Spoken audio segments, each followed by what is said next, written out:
Penyakit ini sangat-sangat mengerikan sebenarnya, terutama buat orang-orang yang tidak aware. Itu awal kesalahan fatal sehingga ada keterlambatan dalam penanganan. Aku tidak percaya bahwa COVID itu seberbahaya ini gitu. Karena aku anggap dulu itu COVID ya mungkin cuma kayak flu biasa, jadi nggak usah terlalu lebay lah gitu. Cerita pengalaman tadi hanyalah sebagian kecil dari banyak cerita tentang mereka yang pernah terkena COVID-19, sampai ada yang harus kehilangan keluarga.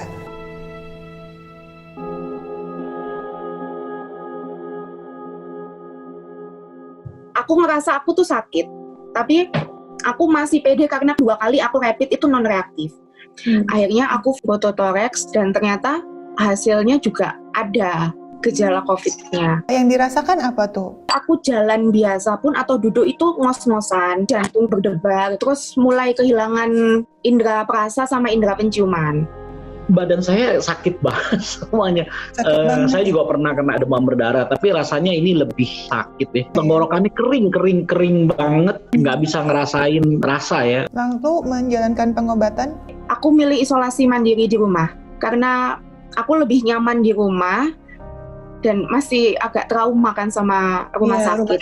Ya. Jadi ketika hasil swabku positif, itu aku hanya dikasih obat itu antivirus sama vitamin. Saya pilih isolasi di rumah, istri saya yang mengurus semua keperluan saya.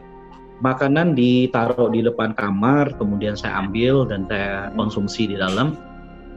Dari hari pertama saya minum vitamin C, D, E, kemudian zinc, antibiotik paru-paru.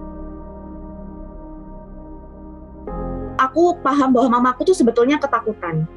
Jadi dia tahu bahwa anaknya hasil swabnya positif, terus kemudian dia melihat sendiri suaminya meninggal. Jadinya dia ketakutan, ini aku pasti COVID gitu. Kalau katanya dokter itu, ibu itu cemas, ibu itu mikir mbak, jadi dia nggak bisa atur pernafasannya. Jadi saturasinya mamaku tuh pernah sampai 60.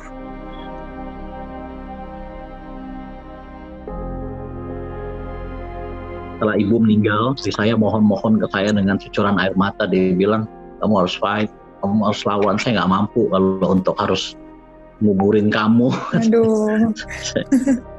Dan betul katanya Pak Simon tadi sih, jadi yang penting utama itu adalah pikiran. Karena kalau kita mikirnya terlalu takut, apa cemasnya berlebihan, itu benar-benar langsung bikin badan itu drop. Betul. Jadi aku membangun sugestiku sendiri bahwa aku pasti bisa sembuh gitu. Jadi aku buat happy aja.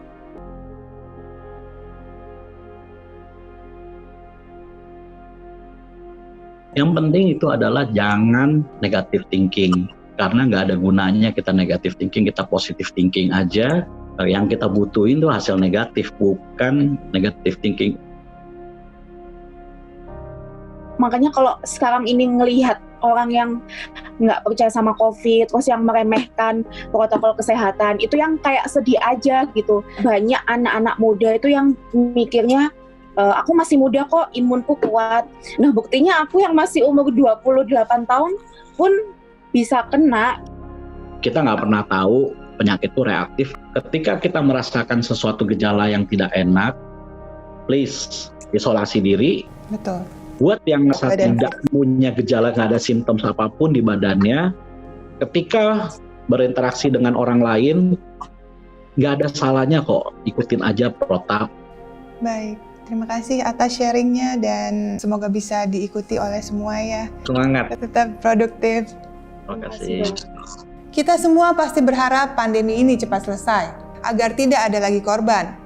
Maka, kesadaran dan kepedulian harus ditingkatkan. Kedisiplinan menjalankan protokol kesehatan harus dilakukan bersama. Tidak ada kata terlambat untuk peduli, untuk diri sendiri, dan demi orang-orang yang kita cintai.